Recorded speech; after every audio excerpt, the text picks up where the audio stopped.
Oh, hello. Hello there. Just shutting the door. Oh, hello. Oh, hello. I'm sorry. This is so late. It's not a Sunday. I'm very sorry about that. I can promise you, I was on it. I was on it like a car bonnet. I made the video. I was sending it off, but it wouldn't upload, and I have no idea why. And it was very frustrating because I wanted to get it out, but we very sadly couldn't that day. So thank you for being patient. Anyway, sorry, mad ramble over. We're doing this now. Hope you're well. Hope you're having a nice time. Hope everything's just going well. I hope the weather's been all right for you. When I first recorded this, it was 30 degrees. Now it's cooled off a bit, and it's sort of more breathable, which is better for me personally. I hope it's better for you. Maybe you're not enjoying it, but you know, it's not awful weather. It's still quite nice. And we've been getting rain, which is good for the plants. I hope you're doing well. And I'm very happy to be here. Hope you are too. So, last time we were together, so long ago now, it was Winnie the Pooh was trying to catch a woozle, wasn't he? And Piglet was helping him, and he was following the paw prints of the woozle. And there seemed to be more and more gathering, and then he slowly realised that he'd actually been following himself. And that was a fun old story. And today we're having another fun story, although I find it a little sad, this one. But it's got a happy ending, don't worry. But it's just, you know, we meet quite a sad character. But I bet he'd be loving that it's been raining. Anyway, should we crack on? So thank you so much for joining me again. I'm sorry that this is late. Get a cup of tea or whatever you prefer. Oh, lovely. And we shall begin. Chapter 4, in which Eeyore loses a tail and Pooh finds one. The old grey donkey, Eeyore, stood by himself in a thistly corner of the forest, his front feet well apart, his head on one side, and he thought about things. Sometimes he thought sadly to himself, "Why?" And sometimes he thought, "Wherefore?" And sometimes he thought, "Inasmuch as which?" And sometimes he didn't quite know what he was thinking about. So, when Winnie the Pooh came stumping along, Eeyore was very glad to be able to stop thinking for a little, in order to say, "How do you do?" in a gloomy manner to him. "And how are you?" said Winnie the Pooh. Eeyore shook his head from side to side. "Not very how," he said. "I don't seem to have felt at all how for a long time." "Oh dear, dear," said Pooh. "I'm sorry about that. Let's have a look at you." So, Eeyore stood there, gazing sadly at the ground, and Winnie the Pooh walked all round him once. "Why, what's happened to your tail?" he said in surprise. "What has happened to it?" said Eeyore. "It isn't there." "Are you sure?" "Well, either a tail is there or it isn't there. You can't make a mistake about it, and yours isn't there." "Well, then what is?" "Well, nothing." "Let's have a look," said Eeyore. And he turned slowly round to the place where his tail had been a little while ago. And then, finding that he couldn't catch up with it, he turned round the other way until he came back to where he was at first. Then he put his head down and looked between his front legs, and at last he said, with a long, sad sigh, "I believe you're right." "Well, of course I'm right," said Pooh. "That accounts for a good deal," said Eeyore gloomily. "It explains everything, no wonder." "Well, you must have left it somewhere," said Winnie the Pooh. "Somebody must have taken it," said Eeyore. "How like them," he added, after a long silence. Pooh felt that he ought to say something helpful about it, but he didn't quite know what. So he decided to do something helpful instead. "Eeyore," he said solemnly, "I, Winnie the Pooh, will find your tail for you." "Oh, well, thank you, Pooh," answered Eeyore. "You're a real friend," said he. "Not like some," he said. So, Winnie the Pooh went off to find Eeyore's tail. It was a fine spring morning in the forest as he started out.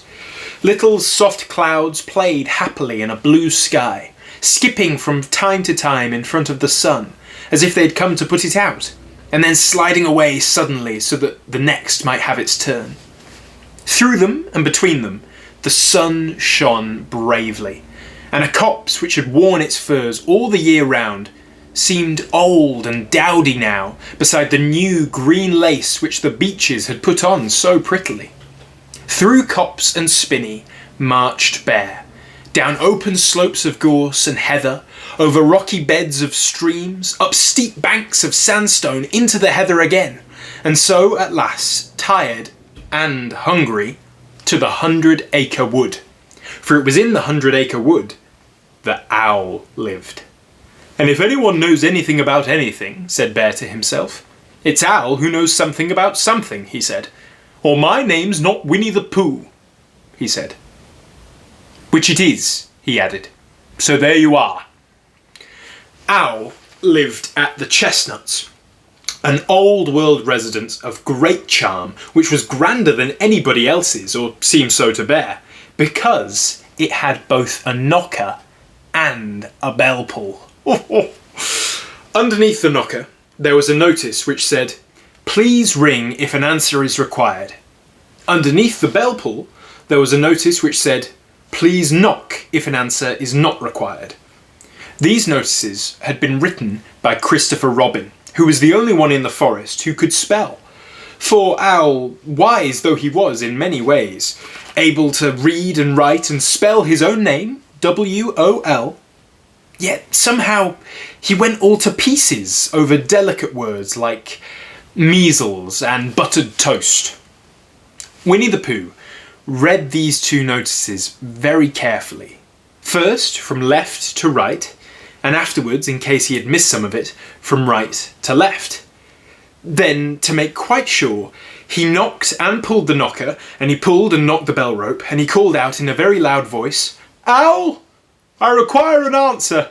It's Bear speaking." And the door opened, and Owl looked out. "Hello, Pooh," he said. "How's things?" "Oh, terrible and sad," said Pooh, "because Eeyore, who is a friend of mine, has lost his tail, and he's moping about it. So could you very kindly tell me how to find it for him?" "Well," said Owl, "the customary procedure in such cases is as follows." "What does crust-a-money proceed cake mean?" said Pooh. "For I am a bear of very little brain, and long words bother me." "It means the thing to do." "Oh. Well, as long as it means that, I don't mind," said Pooh humbly. "The thing to do is as follows. First, issue a reward, then—" "Just a moment," said Pooh, holding up his paw. "What do we do to this? What you were saying? You sneezed just as you were going to tell me." "I didn't sneeze." "Well, yes, you did, Owl." "Excuse me, Pooh, but I didn't. You can't sneeze without knowing it." "Well, you can't know it without something having been sneezed." "What I said was, first, issue a reward." "You're doing it again," said Pooh sadly. "A reward," said Owl very loudly. "We write a notice to say that we will give a large something to anybody who finds Eeyore's tail." "Oh, I see, said Pooh, nodding his head. "Talking about large somethings," he went on dreamily, "I generally have a small something about now, about this time in the morning." And he looked wistfully at the cupboard in the corner of Owl's parlour. "Just a mouthful of condensed milk or what-not, perhaps with a lick of honey?" "Well then," said Owl, "we write out this notice and we put it up all over the forest." "A lick of honey?" murmured Bear to himself. Or not, as the case may be." And he gave a deep sigh and tried very hard to listen to what Owl was saying. But Owl went on and on, using longer and longer words until, at last, he came back to where he started, and he explained that the person to write out this notice was Christopher Robin. "It was he who wrote the ones on my front door for me. Did you see them, Pooh?" Now, for some time, Pooh had been saying yes and no in turn, with his eyes shut to all that Owl was saying.